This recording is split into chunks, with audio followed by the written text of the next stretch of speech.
Vlog number 18, October 10th, 1708, day 10.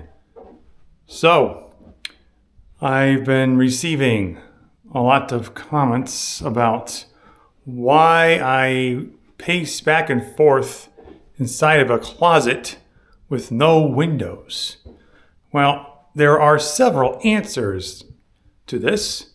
First of all, why I pace? Well, first of all, I pace because I have anxiety disorder, and I find that sitting still or standing still next to a camera and not like getting jittery is like impossible.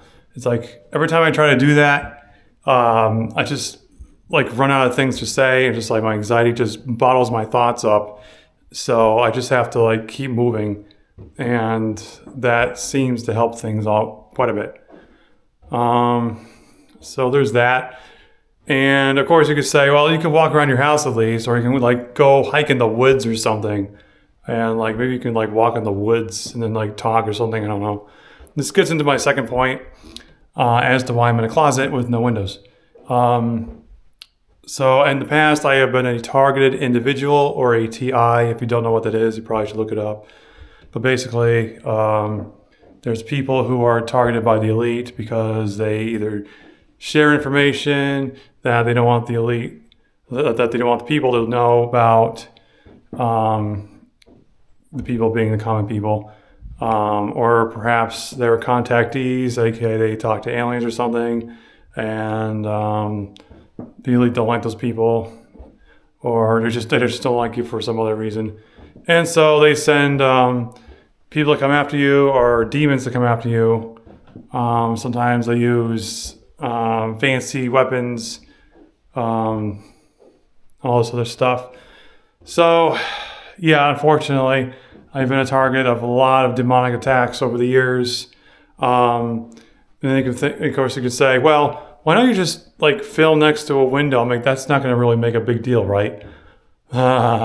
In this day and age, you've got something called GeoGuessr, and there's people who play GeoGuessr who, like, if you take a photo of a piece of grass, they'll know in the world where it is. It's crazy. Like, just look it up on YouTube, how you can just have like a random photo of like a field, and they'll figure it out where it is.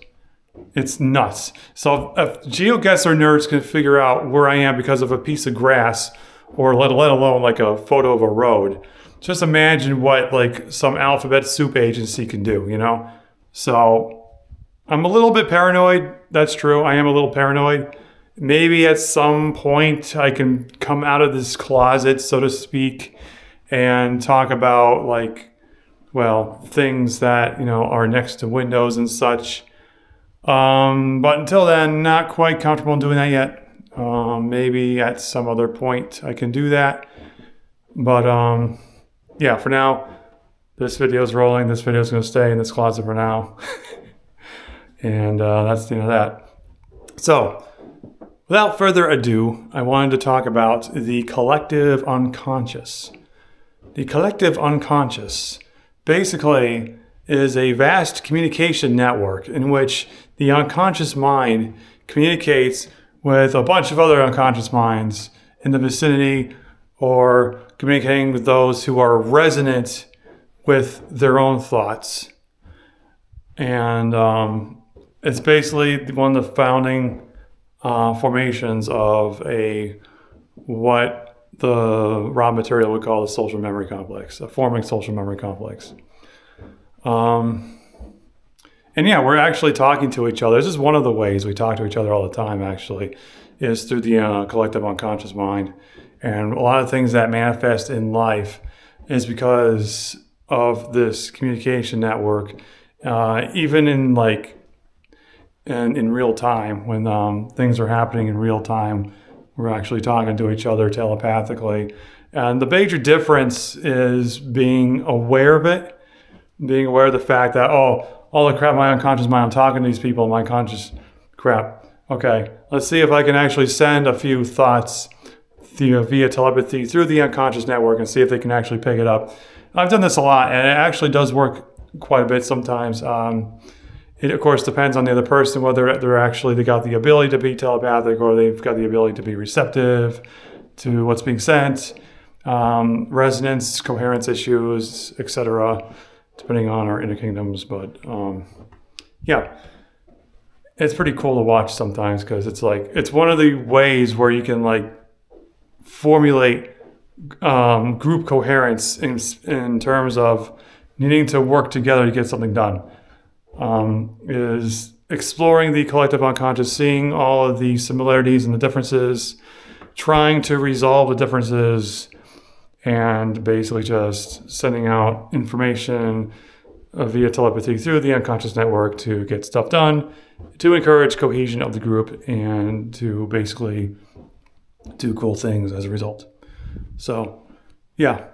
I wanted to kind of talk about that today because today is day 10, and 10 has a lot to do with the collective unconscious, where things just, if people are not aware of it, things just like happen, and it just seems to happen. Like sometimes it's almost as if the entire group is doing it, and this is because number 10, it's the higher power working through the many.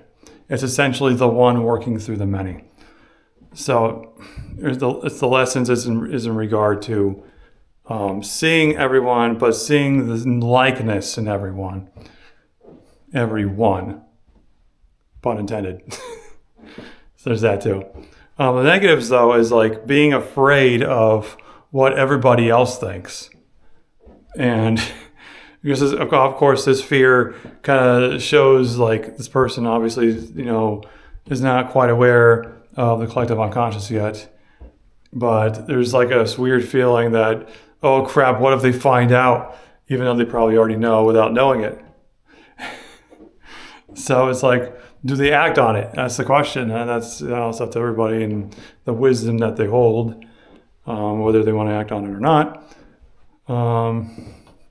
But yeah, a lot of the evil stuff, like they may group together for a common goal, but they're actually thinking for themselves, and they're fearing the other person in reality.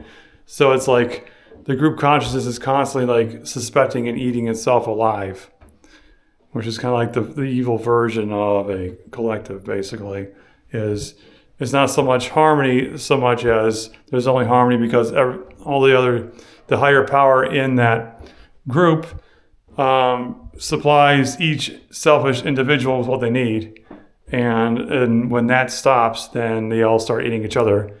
It's basically like the black hole effect that I talked about earlier. So, yeah, it's just basically they just eventually eat each other, and it's not very productive whatsoever.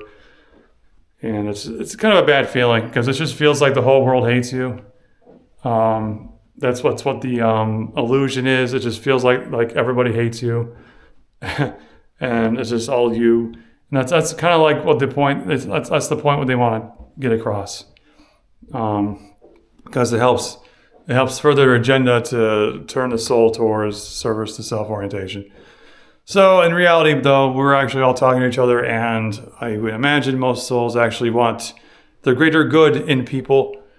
So, as long as you're not holding any fears that are of such low vibration that it's attracting all this evil to begin with, and begin liberating these fears after seeing that, okay, well, I guess they're ridiculous unless that actually did happen to me, in which case that's going to be different. But yeah, if it didn't even happen to me, I'm just imagining it, then just, lift it and let it dissipate, and the view becomes more transparent, and yeah, you can foster a better communication pathway to the unconscious. Okay, so I guess that's this video. Hope you enjoyed the video, and have a good day.